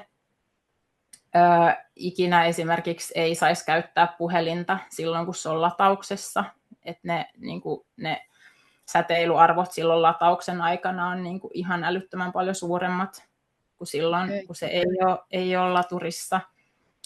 Ja ettei nukkuisi puhelimen vieressä myöskin, että antaisi niin kuin keholle sen rauhan silloin yön aikana, palautuu niille soluille silloin, kun yön aikana se on se, milloin niin kuin kaikki solut palautuvat. Ja se tietysti, että nykyisin on hirveästi kaikkea tätä tyyli jääkaappi toimii puhelimella ja Oura-sormukset jo näytit siellä. Niin, että on niin kuin, tiedätkö, älykellot, sulla on jatkuvasti se kello siinä ranteessa sun kehossa säteilemässä muualle. Ja moni sanoo, että hei, annetaan lapselle älykello, että ei oteta sitä puhelinta vielä, että se on paljon järkevämpi vaihtoehto. Mutta todellisuudessa se ei ole niin, koska se on sillä jatkuvasti siinä, se aiheuttaa niin kuin jatkuvasti sille sähkömagneettista niin kuin häiriöä sen lapsen kehoon ja sen soluille siinä, kun se on siinä ihan kiinni. Ja ihan yhtä laillahan se pystyy siitä kanssa niin kuin sitä räplää, sitä kelloa myös. Mutta mä luulen, että kun nämä on niin semmoisia uusia asioita kaikille, että niitä ei tule ajatelleeksi moni vanhempikaan tämmöisiä juttuja ollenkaan. Että sitä vaan me luotetaan vaan siihen, että totta kai nämä on turvallisia. Että minkä takia meille annettaisiin jotain, mikä on vaarallista. Että eihän niin tehdä. Mutta sitten kun se on oikeasti se todellisuus valitettavasti niin kuin vähän toista sitten, että meilläkin esimerkiksi meillä on siis langallinen netti vedetty koko talon, että nytkin tässä sinunkin kanssasi puhun, niin ei tule Wifin kautta tämä, vaan ihan lankojen kautta. Ja se, että koittaisi niin kuin tehdä semmoisia ehkä muutoksia sinne kotiin pikkusen niin kuin se säteily sit siellä huomioiden.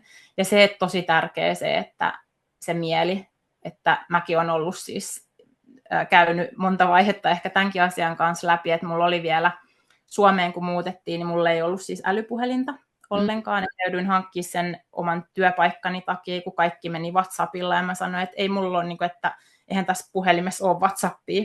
Että olisiko sun mahdollista hankkia, että ethän sä muuten saa niin kuin mistään.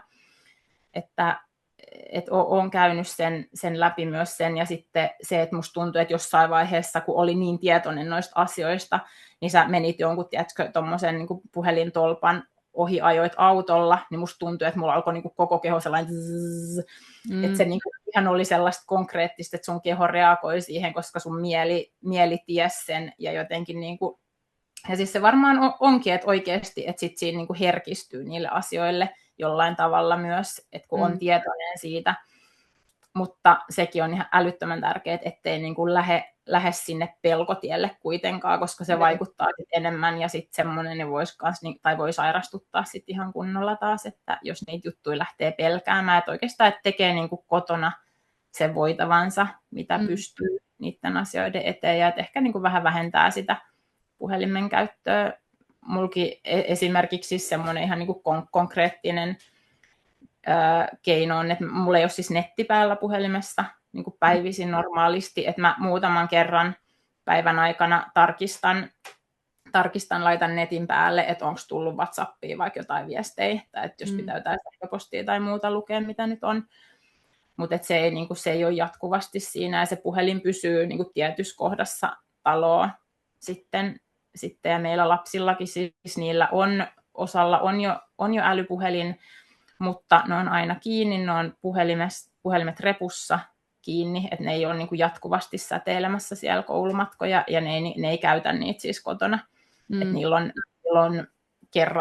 kerran viikossa semmoinen, kerran viikossa puoli tuntia, milloin ne saa niin kuin puhelimilla sit pelata tai jotain. Tai sitten jos on, niin kun ne harrastaa urheilua, niin sitten usein jollain niin kuin kisareissuilla kaikki muut on siellä, kaikki muut lapset näin, niin sit silloin he saa niin kuin poikkeuksellisesti käyttää jonkun aikaa. Ja muuten, koska sit mä en myöskään, mun mielestä on tosi tärkeää myös se, että lapset ei koe niin kuin itteensä liian ulkopuolisiksi, että jos se olisi niin liian sellainen erilaisia, niin sitten sekin voisi olla niin kuin ehkä huono juttu, mutta että se, että niin kuin tekee semmoisia järkipäätöksiä niidenkin asioiden kanssa, että ei se niin kuin heille ole mikään ongelma, että se on aina ollut ihan normaali juttu heille näin tehdä. Kotoa se tulee se kulttuuri.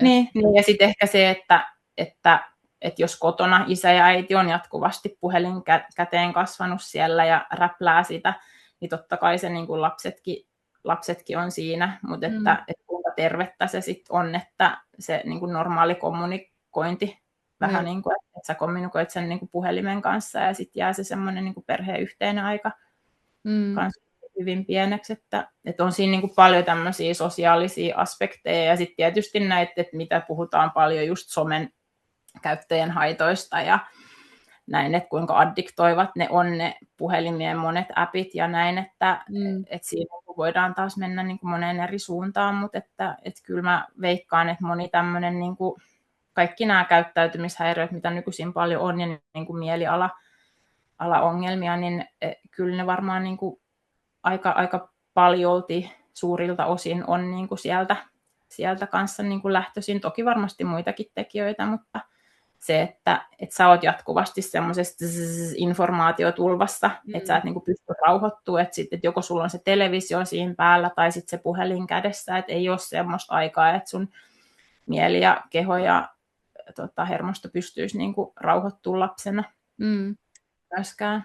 Siis käytännössä mitä kauemmas me mennään luonnosta, niin sitä huonommin me voidaan. Ja tämähän on se, mitä siinä tapahtuu. Että ei meille ole luonnollista olla joidenkin laitteiden kanssa koko ajan tekemisissä, vaan meillä on luonnollista tehdä niin kuin käsillä jotain niin kuin konkreettista ja olla aktiivisia, koska ongelmahan noissa puhelimissa on se, että se passivoi meitä.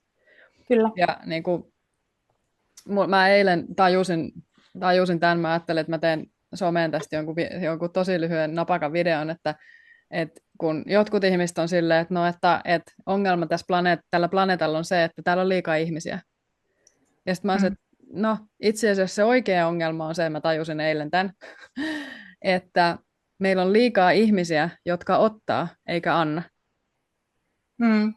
Eli käytännössä siis se, just mitä puhuttiin siitä, että sä meet kauppaan ja sä saat kaupasta kaiken. Sun ei tarvitse kasvattaa itse mitään, sun ei tarvitse olla mitenkään aktiivinen itse siinä. Kaikki tulee vaan jostain ulkopuolelta. Sä ulkoistat kaiken ja sit sä oot passiivinen sun elämässä ja sun ei tarvitse tehdä mitään. Ja se on se ongelma. Jos me oltaisiin enemmän läsnä luonnolla ja me elettäisiin enemmän luonnon kiertokulun mukana ja me viljeltäisiin itse omaa ruokaa ja niin poispäin, niin silloin me annettaisiin myös takaisin. Me ei vaan koko ajan mentäisi tuonne kauppaan ja kulutettaisiin ja otettaisiin ja vietäisiin. Ja sitten meille tulee näitä tilanteita, että tehdään sitä ultraprosessoitua ruokaa, mikä ei ole enää ruokaa, vaan että meille, koska sanotaan, että ihmisiä on liikaa, niin meidän pitää mennä nyt tonne labraan ja alkaa kehittää jotain tämmöisiä uusia, jotka toimii ikään kuin rasva tai sokeri tai joku muu, mutta ei oikeasti ole sitä. Itse vaan siis sen takia mulla on koko ajan se, että meidän pitää vaan palata takaisinpäin. Meidän pitää palata takaisinpäin, että meidän on pakko nähdä, että milloin ihmiset on voinut paremmin ja miettiä, että miten se on ollut erilaista kuin mitä se on nyt. Niin, hyvin paljon. Niin. Se on niin kuin siis, eihän tästä ole kuin parikymmentä vuotta, milloin 97 tuli niin kuin puhelimet, kännykät alkoi sillä tavalla yleistyä. Ja siitähän se on niin kuin alkanut se, että sen jälkeen ei enää lapsetkaan on niin kuin kavereiden kanssa leikkinyt mitään pihaleikkejä, vaan että he on sitten kännyköillä pelaavat kavereiden kanssa ja näin, että moni asia on kyllä siitä niin kuin lähtenyt sellainen, että ollaan lähdetty vieraantumaan yhä enemmän. Et toki sitä ennenkin oli jo paljon niin kuin tämmöistä teollistumisen aiheuttamaa niin kuin kaupungistumista ja muuta, mutta se, että esimerkiksi just noin säteilynkin vaikutukset, niin niitä pystyy myös siis nollaamaan sillä, että sä meet luontoon ja saat kosketuksissa luonnon kanssa ja sä maadotut siellä ja kosket niitä puita, että sä saat niin kuin sitä myös hyvin erilaista energiaa sieltä niin kuin maasäteilyn kautta niin sanotusti. Että se sitten vaikuttaa taas sillä tavalla niin kuin keholle ladaten sitä myöskin. Mutta sitten, jos se, niin kuin, se tasapaino menee tosi vinkkeliin, että se luontoaika on niin vähissä ja sitten se sisällä vietetty aika on tosi suuri ja sitten sulla on jatkuvasti ne jotkut ledit siinä palamassa, mikä ei ole luonnollista valoa myöskään ja näin, niin kyllä se vaikuttaa tosi pahasti siihen niin kuin ihan jo pelkästään sun hormonitoimintojen niin kuin rytmiin ja kaikkeen ja sairastuttavasti. Et kun ei meidän niin kuin biologia ole pysy perässä tämmöisessä, että kun me ollaan niin pitkän aikaa eletty tuolla luonnossa ja yhteydessä luonnon ja eläinten kanssa, niin nykyisin se on vähän eri. Ja toisaalta ELYK on siis sellainen, että se vaikuttaa ihan täysin eläimiin, kasveihin, kaikkeihin, että tehty niin kuin kokeita myös tai tutkimuksia siis mehiläisten kanssa, että miten niin kuin se vaikuttaa mehiläisiin, että sieltä niin kuin on, kun sanotaan, että mehiläiset on alkanut häviämään ja näin, että se vaikuttaa niin kuin tosi paljon niiden aineenvaihduntaa ja metaboliaan sellainen, että ne oikeasti niin kuin ne saattaa menettää niitä lentoreittejään sen säteilyn vaikutuksesta ja käytännössä niin kuin kuolee monet sit siitä, että ne ei ole niin kuin ihan pieniä juttuja. Ja sitten jostain, kuka se on sanonut sellainen, että sulla on aina näitä sanontoja, että kun mehiläiset hävii maailmasta, niin pari vuotta siitä niin ihmiset hävii. Siis tällainen on niin kuin joku sanonut, en muista kuka se on ollut, mutta että ne on oikeasti niin kuin tosi tärkeitä tommoset pölyttäjät meille. Ja se, että ethän sä nykyisin näe enää, sä ajat tuolla autolla, muistatko vielä lapsuudessa, kun oli tuulilasi täynnä ötököitä ja kärpäsiä ja kaikkea, niin eipä ole enää. Totta, en ole ajatellut asiaa. Niitä, että ne on niin kuin siis tämmöiset hyönteiset on hävinnyt tosi pahasti tässä niin kuin viime vuosien aikana ja väittäisin, että säteily on yksi syy sille. Siis tämä on kyllä, niin kuin, tiiäks, mulla pistää niin vihaksi kaikki tämä niin kuin tavallaan, koska se tuntuu, että mä luen tällä hetkellä semmoista kirjaa, olen lukenut sitä nyt jo aika pitkään, se hitaasti vähän etenee, mutta siis lukenut semmoista ultraprosessoidusta ruoasta.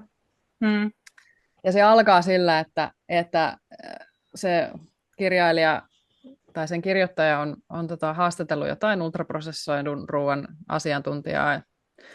Ja sitten kun se kysyy, että no minkä takia tätä tehdään, no tämä nyt ei yllätä ketään, tämä vastaus. Mutta siis se, että kun se sanotaan vaan suoraan silleen, että no tämän takia, niin mä niin kuin purskahdin itkuun siitä. Se sanoo vaan, että koska yritykset säästää rahaa. Ja sitten mä ajattelen, että niin, että keitä nämä on nämä ihmiset, jotka kehtaa syöttää maailmanlaajuisesti ihmisille pelkkää sontaa, tietäen, että se ei, niin kuin, ne ehkä on haudannut päänsä johonkin hiekkaan, ollut silleen, että hei, tämä on ihan, niin kertoneet itselle, että tämä on ihan sama asia, että tämä toimii samalla tavalla kuin, niin kuin se alkuperäinen ainesosa. Mutta se, että niin kuin kaikessa näissä teknologiassa ja kaikessa on kyse siitä, että firmat tekee rahaa. Ja sitten se, niin kuin, että milloin ne otetaan vastuuseen siitä.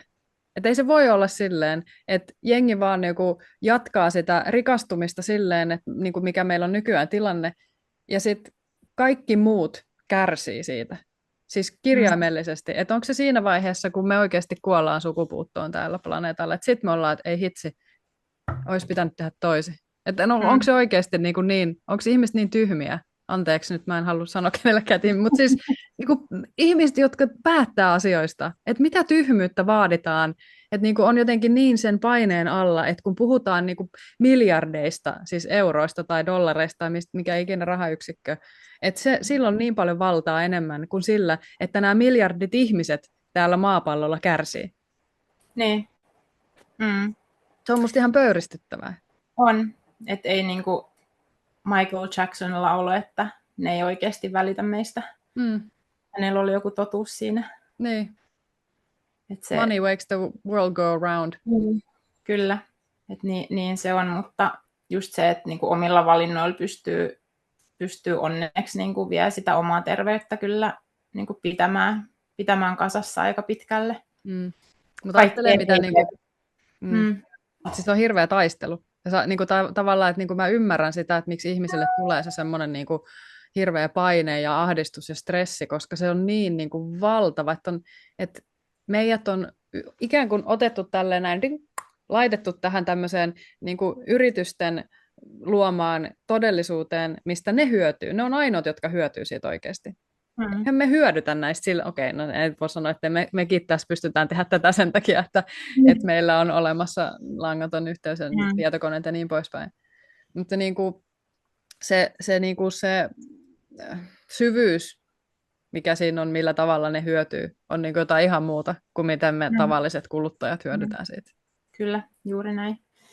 Mutta että niin sekin, että onhan siis, näistä on paljon hyötyä niin kuin tästäkin, että sä pystyt nyt tämmöistä podcastia tekemään ja ihmiset saa sen tiedon sieltä nyt verkkojen ja puhelimiensa kautta, että se on niin kuin tosi iso juttu siinäkin mielessä, että se informaatiomäärähän, mitä nykyisin ihminen pystyy saamaan, on niin kuin ihan täysin eri, mitä se oli silloin joskus, ja sekinhän on niin kuin ihan älyttömän hyvä asia. Tietyssä mielessä. Niin, tietyssä mielessä, mutta sitten sekin, että moni hukkuu siihen ja että mitä informaatiota sitä saa ja mitä uskoo ja näin, niin se on kyllä hyvin moninaista. Niin.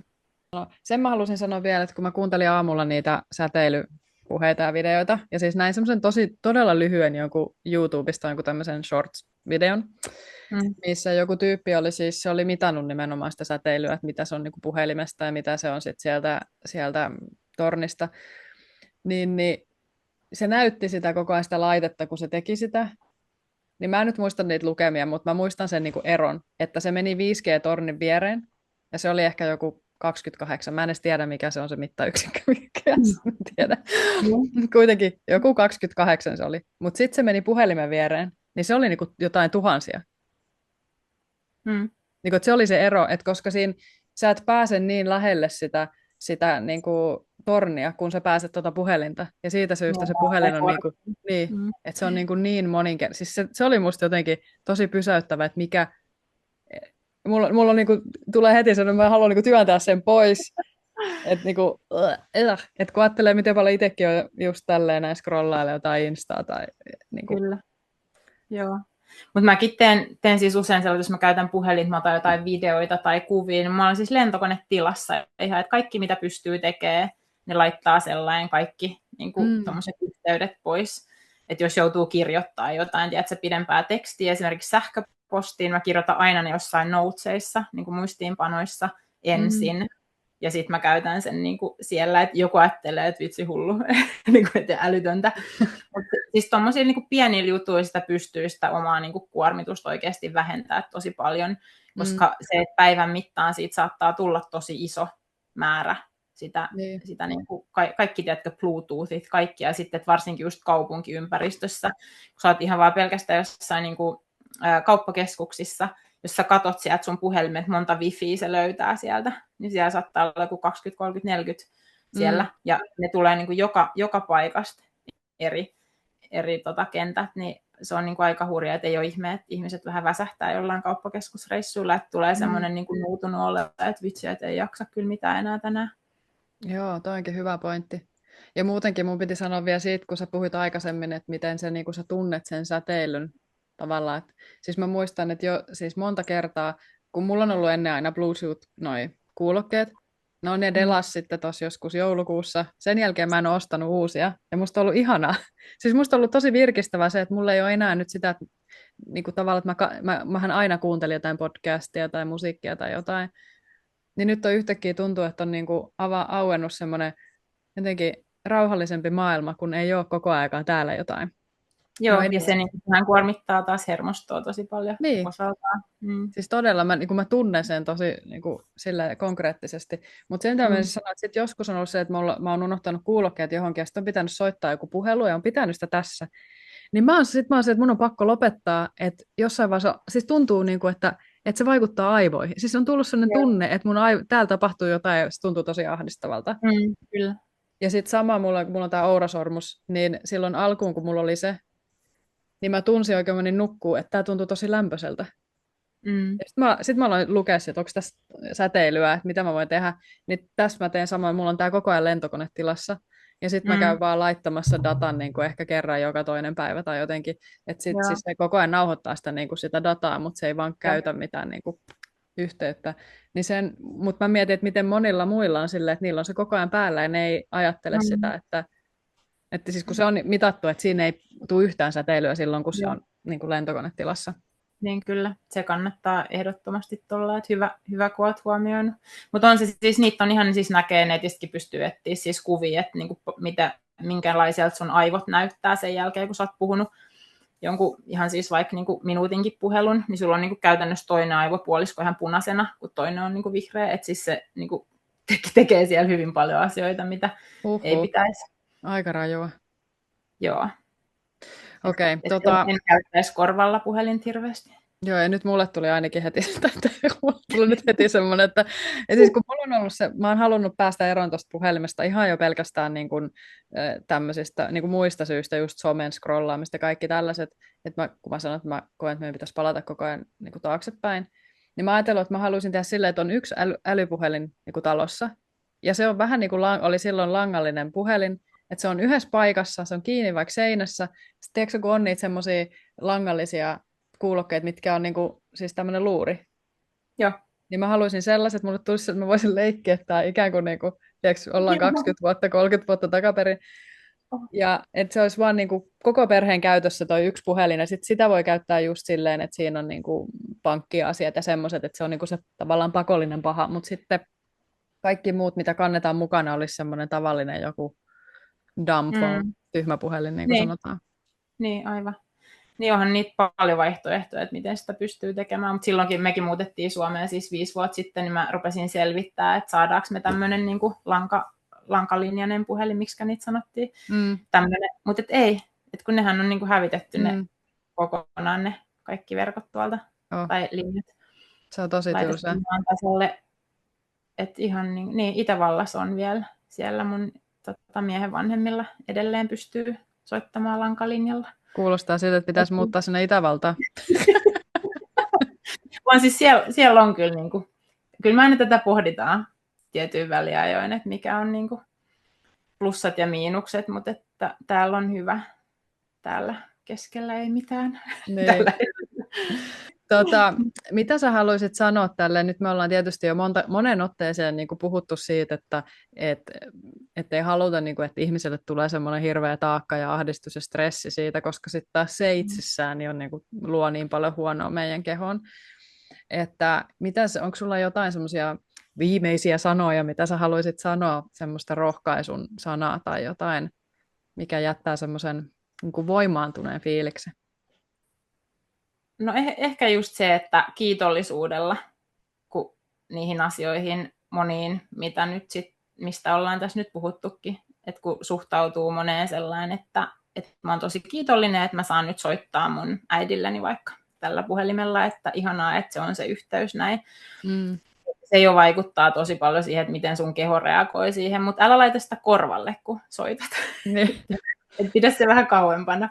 Tai sitten just, että ota langalliset kuulokkeet, ja sitten hei semmoinen, pitää vielä mainita, on semmoisia niin kuin airtube, miten niin kuin suomeksi sanotaan, eli semmoisia ilmajohtokuulokkeita, niin siinä myös, että ne on niin kuin, ne kulkee niiden kautta niin kuin vähän vähemmän se säteily sit sinne sun korvaan, että siellä on niin kuin, käytännössä on niin kuin ilmajohto, onko se ilmajohtokuuloke, niin se ilman kautta tulee käytännössä se ääni, kun muissa tulee metallin kautta, että se vähän enemmän niin kuin, se metalli sit sitä säteilyä myös. Saako niitä Suomesta ostettua? Saa, joo, varmaan ei ihan peruskaupasta, mutta tilattua saa kyllä. Okei. Siis mullahan esimerkiksi tässä iPhoneissa, eihän tässä ole mitään enää niin kuin langallisen mikin niin kuin paikkaa. Ei ole mikin paikkaa, mutta niitä on semmoisia adaptereita. Minkä saa tähän näin? Joo, sä laitat siihen sen adapterin pätkän ja siis niitä nykyisin tehdään siis näitä kuulokkeita kanssa niin kuin eri noilla yhteyksillä. Siis sä löydät myös niin kuin omaan puhelimeen sopivia kuulokkeita kyllä. Okei. Mitä on.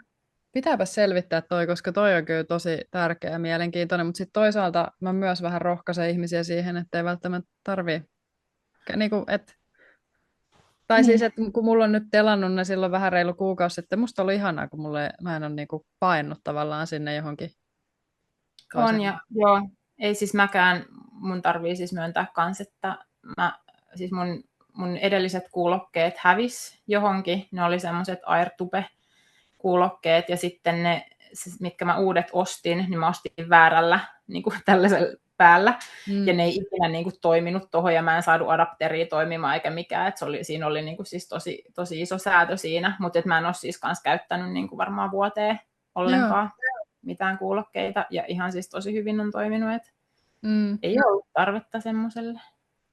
Mitä meillä nyttenkin on, niin meillähän on luotu nämä tavat. Että eihän ne tule luonnostaan, siis silleen, että ei meillä ole luonnollisesti jotain puhelinta kädessä, että ei se ole luonnollinen tila meille. Että niin kuin samalla lailla, kun me ollaan sitten opittu näitä niin kuin tapoja noiden puhelinten kanssa, niin samalla tavalla me voidaan oppia pois niistä. Että ei se, niin kuin sen ei tarvitse olla se niin kuin käden jatke oikeasti. Näin se on. Et se vaan vaatii niin kuin muutamia päiviä siihen totutteluun, niin ihminen oppii kyllä niin kuin aikamoisia asioita. Niin. Ja sitten se niin kuin... Ai mitä? Meillä on kyky siihen. Niin, nimenomaan. Ja siis, mutta mä luulen, että vähän samalla tavalla kuin talven pimeys, että kun monille tulee kaamosmasennusta, niin mä oon itse kokenut, että sitten taas kun on paljon mielekästä tekemistä, niin se pimeys ei ole niin kuin määrittävä tekijä, se ei vaikuta niin paljon. Et ehkä samalla tavalla sitten, että kun tuossa Power of Habit-kirjassakin puhutaan siitä, että kun sä muutat tapaa, niin monet yrittää niin kuin vaan poistaa sen koko prosessin, kun siis sehän on, niin kuin, että siellä on triggeri, tapa ja sitten joku palkinto. Ne on niin kuin 3 osaa, mikä siihen kuuluu. Niin monet ihmiset on silleen, että yrittää poistaa sen koko helan hoidon, mutta eihän se toimi silleen, koska se triggeri tulee sieltä jostain syystä.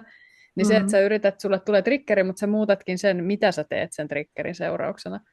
Niin kuin just siinä on ollut esimerkkinä vaikka niin kuin alkoholisti, joka on A-kerhossa, että sen sijaan, että se tarttuu siihen pulloon, kun sille tulee se triggeri, niin se soittaa sille sen sponsorille. Ja se on se tapa, mitä ne yrittää niin kuin sit siellä saada niin kuin toimimaan. Niin kuin tavallaan se sama juttu, että meidän pitää vaan kehittää jotain muuta tekemistä, mikä on luonnollisesti ilman puhelinta, niin se auttaa siinä jo aika paljon. Niin, ja usein ehkä niin kuin ne just semmoiset luonnollisemmat tekemiset, niin kuin, että lähde vaikka kävelylle tai mene kaivaa multaa sinne istuttamaan jotain, jos on mahdollisuus, tai ihan vaan kattelee tähtiä tai kuuta tai hengittelee raitista ilmaa, vaikka sinne olisi se nyt sitten keskellä kaupunkia, mutta niin kuin moni niin kuin ihan jo pelkästään se, että sä käyt ulkona ja sä näet sitä valoa siellä, että oli sitten niin kuin pimeä valo tai luonnonvalo, mutta että vähän jos pääsee pois niistä niin kuin tommosista ledien alta, niin se jo auttaa. Hei, mahtavaa. Mä pyysin sulta vielä semmoista terapeuttista tekoa, niin haluaisitko sä kertoa kaikille, että mikä on sun suosittelema terapeuttinen teko tällä viikolla? Terapeuttisena tekona jättäkää puhelimet muualle kuin makuuhuoneeseen, osta itsellesi herätyskello, ihan perusherätyskello, että sitä puhelinta ei tarvitse pitää siinä sängyn vieressä säteilemässä yötä päällä sen takia. Ja erityisesti älä niin kuin ikinä nuku puhelin tyynyn tai niin kuin pään lähellä, varsinkaan kun se lataa. Niin herätyskello kaikille sinne omiin makkareihin, niin niillä pärjää hyvin. Puhelimeen paikkaa jossain muualla yöt. Solut pääsee palautumaan sitten paljon paremmin ja keho voi hyvin. Täydellistä. Toi on hyvä, tommonen selkeä, konkreettinen ja helppo toteuttaa. Toivottavasti.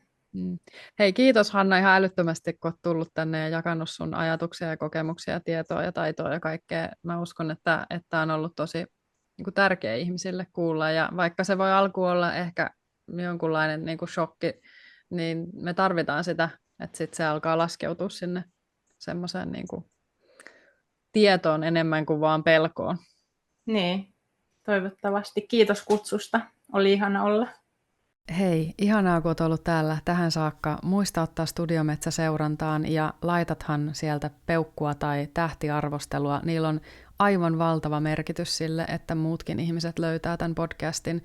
Ja toki saa jakaa kaikille, kenelle tahansa kaikille ja storeihin ja muualle näitä jaksoja ja tätä podcastia. Sekin tukee tämän toimintaa valtavasti ja myös tämän olemassaoloa. Mä toivon sulle ihanaa viikkoa. Seuraavaan kertaan, ystävä. Moi!